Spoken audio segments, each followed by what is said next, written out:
செல்லம் செல்லத்துக்கு அடிபட்டுருச்சான். செல்லக்குட்டி ஐயாவு அழகு என் தங்கத்துக்கு யாரோ அடிச்சு போட்டு போயிட்டாங்கம்மா வண்டியில். என் செல்லமே என் உசுரு. கதை திறக்கணும், கதை வாசல்ல வந்து நிற்கிது. செல்லம் நான் இல்லைன்ட்டு கத்திக்கிட்டே வந்திருக்கு. அப்போ குட்டி அடி என் செல்லத்துக்கு அடி போட்டுருச்சுமா நல்லா. இங்கே பாடுறா அம்மா பாரு அழகு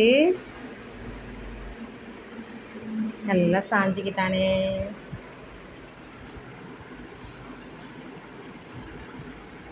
இங்கே பாரு அழகு குட்டி.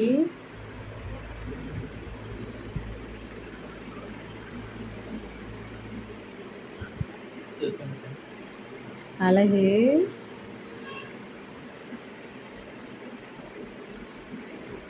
கவலையாக போச்சு அவனுக்கு. மேய போகலை, கால் சரியாக நடக்க வரல, எல்லாம் லேசாக்கி வைப்பான். கவலைப்படாதீங்க.